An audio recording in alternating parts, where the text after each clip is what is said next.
All right, good morning, good evening, wherever you may be in the world watching this video. Today, I wanted to get into the Flare network, specifically their DeFi ecosystem that they are currently building out. If you've watched any of my previous videos, I've talked about DeFi several times. Even in my last video, I did centralized exchange versus decentralized exchange, gave some pros and cons of both and even did like a quick overview of what it would be like to add liquidity to a decentralized exchange, but I didn't really go into like a step-by-step how-to tutorial video. So be on the lookout for that. But I definitely wanted to show you some offerings that Flare Network had related to their DeFi ecosystem, especially because they're really focusing on building out their TVL or total value locked on their network because TVL attracts builders, it attracts more users, things of that nature. So it's a really important metric to pay attention to when gauging the interest or the enthusiasm that the overall market has for a particular network. Um, Flare, within I guess, the last couple of months, they've introduced their Flare emissions program, where the Flare Foundation is rewarding participants on platforms that that have joined this program, that are actively involved in this program. Um, they're rewarding users additionally in the form of R Flare or Reward Flare, where if you're participating in pools or platforms that are involved in the program, you'll earn not just those platform fees or those platform rewards, but you'll also earn R Flare additionally. So it could be a very lucrative opportunity here if you put your assets to work. So with that being said, let's get into it. Let's get into some of the platforms that are participating in the emissions program and what you can do to earn with your assets. So, starting with SparkDex, if you watched my last video, then you know what this is. This is a DEX platform on the Flare network. Just about every single one of these pools on their farm side is participating in the Flare emissions program outside of this S Flare Jewel pool. So, if you want to see what the potential reward or pool of rewards would be for a given LP, you just click on the sell. Well, not this one because that's S Flare Jewel. Let's do Rat Flare USDC. So then our Flare is rewarded to specific fee tiers. So if you're adding liquidity to that fee tier, then you'll also be eligible for our Flare emissions rewards. So for example, Flare USDC at 0.05% fee tier has a pool of 75,000 R Flare to be rewarded from. So, not just interesting and intriguing APRs. With 105% for the current APR and the 7-day APR being 113%, but you're also eligible for R Flare emissions rewards. So, just additional earning for putting your assets to work. And you can view the R Flare emissions for each of these pools just by clicking into it and looking at the right fee tier for the emissions program. Um, so yeah, a lot of opportunity here on SparkDex. SparkDex has been a great option in the DEX realm on the Flare network. Definitely, they've come a long way. So it's one that I would definitely look into if you're interested in getting some LP exposure. Moving on, we have Enosys. Now, I have to give Enosys their props. They are an OG in the Flare network ecosystem. They were the first DEX to offer their service to the network. They've been here since the beginning. Now, they are formerly known as Flare Finance. So they've done some rebranding. Pretty sure some seats have changed on the business side of things, but they're still kicking. They're still providing value to the Flare network and its participants. So, definitely one that can't be missed on this list whatsoever. So similar to SparkDex, they're offering R Flare for certain liquidity being provided in pools. So you definitely want to give this a check. They're also offering double Apsis rewards. Now, for those that don't know, Apsis is their primary governance token, and Helion is their secondary governance token, or HLN is the ticker for that one. So as Enosys rolls out their governance features. Holding Apsis and HLN will definitely be key to be able to participate in those governance proposals. But in the meantime, that is an incentive token outside of the R Flare that is rewarded for participating in the pools or LPs on the Enosys platform. So as you can see here, you can kind of see which pools are participating in the Flare emissions program and which ones are not. So anyone that has R Flare under the incentives column are the ones participating in the Flare emissions program. So be sure to pay attention to that. Just like on SparkDex, man, they have some pretty interesting APRs here. So definitely give these a look and see which ones may interest you for providing liquidity. So, all right, moving on. We have Scepter. So Scepter is a liquid staking platform. It's the first liquid staking platform on the Flare network.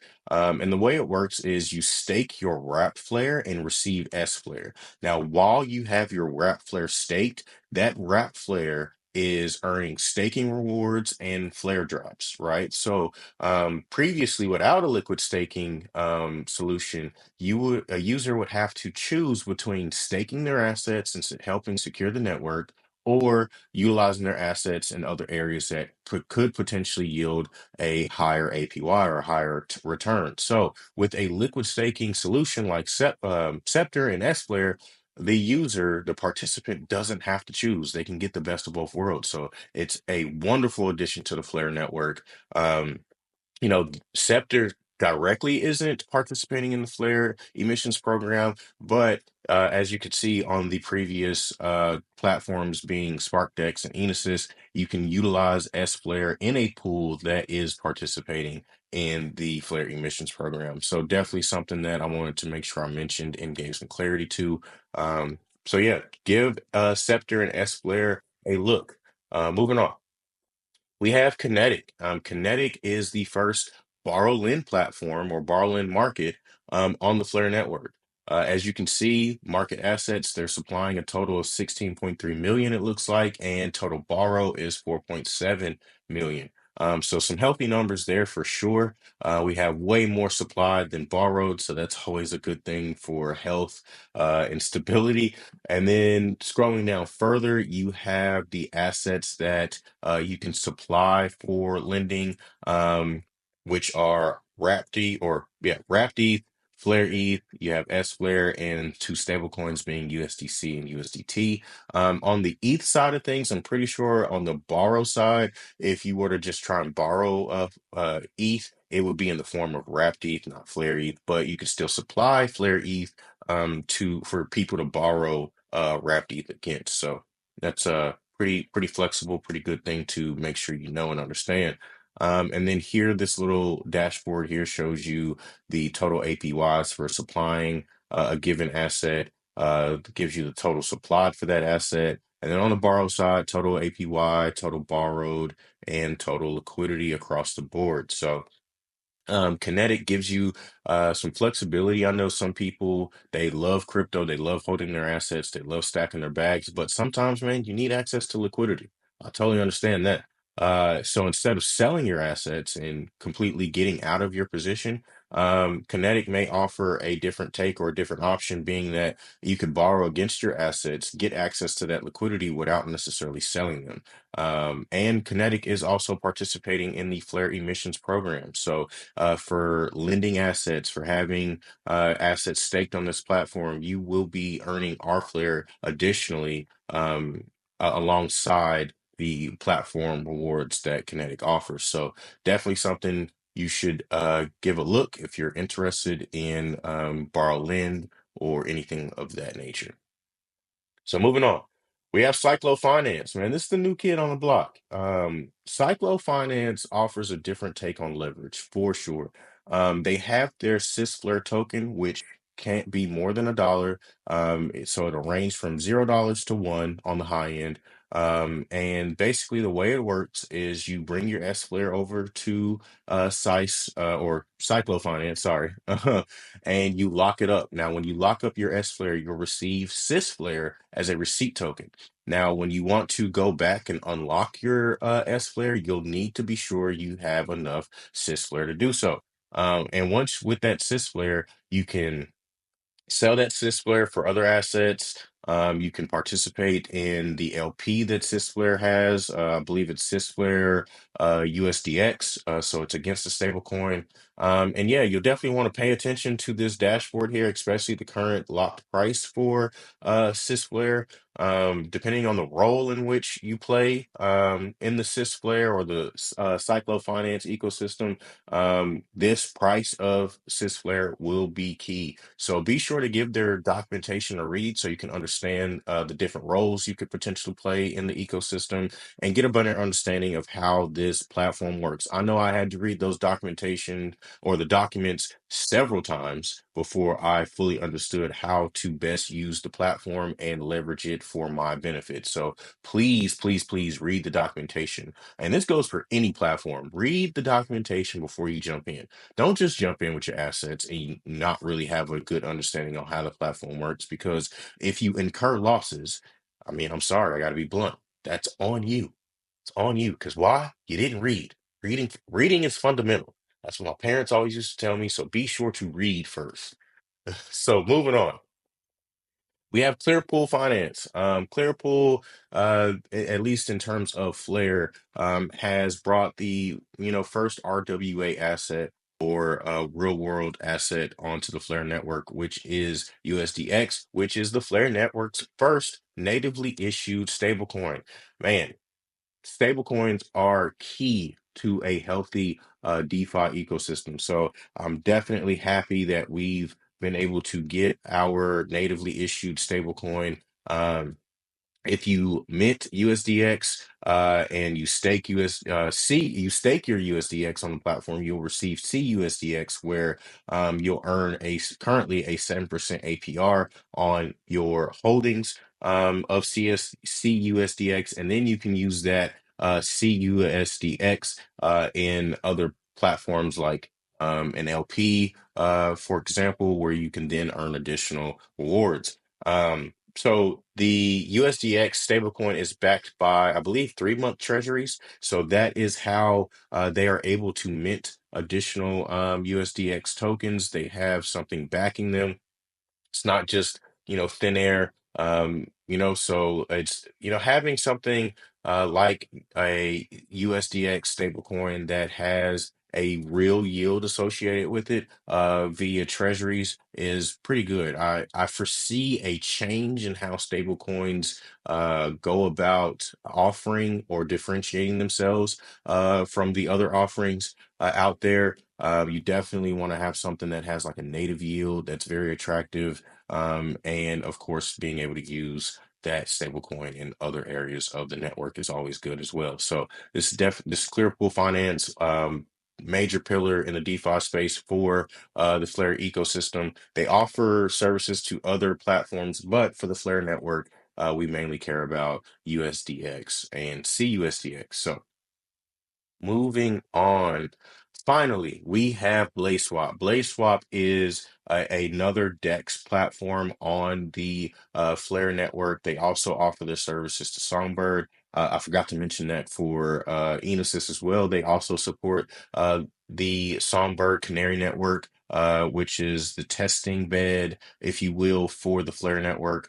So definitely want to make sure I highlight that. But Blaze Swap is very simple. It's not a whole lot to it. They don't have a farm token or anything like that. To me, this is a no nonsense, straightforward DEX platform. And they are also participating in the Flare emissions program. So, based on, I believe, can you see their pools here?